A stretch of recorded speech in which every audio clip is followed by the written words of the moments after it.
wants to convince you otherwise, burnout is real. It's real.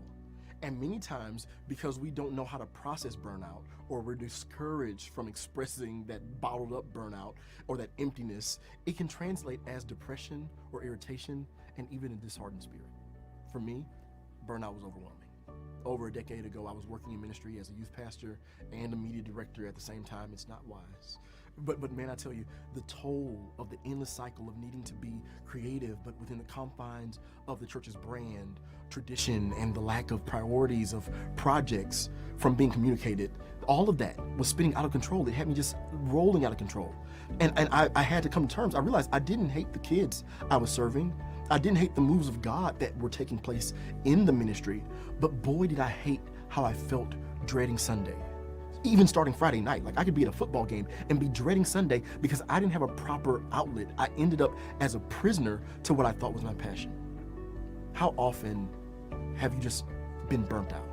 Burnt out to the point where you felt like a prisoner in the situation.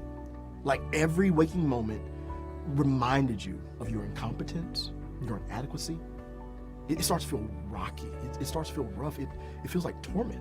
The waves of depression that beat over you, the bumps of fear and being overwhelmed, it's very much like being in an emotional shipwreck. And in today's text, Paul and his shipmates, they too are in a sort of predicament. They're in that same type of situation where they're prisoners of circumstance and their lives couldn't be thrown more into disarray. I want to encourage you watching today. I know it gets rocky and rough at times. Plans fall through, the other shoe drops, the bottom falls out, the money starts shrinking, the doctor says it's spreading, the loan gets denied, the contract dissolves, the kids are too loud, you don't like how you look, you hate how you feel, your partner's annoying. Life gets thrown into disarray sometimes. And here we are in our story. Their ship has been wrecked, but the favor of God gifts them with ingenuity and instincts to survive.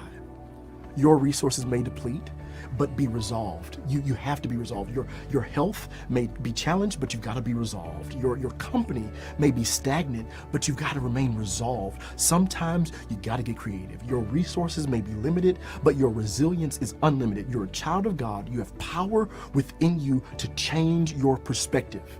In the blink of an eye, in the midst of the hustle, you can hear God if you just look to the end of your rope as the beginning of your freedom.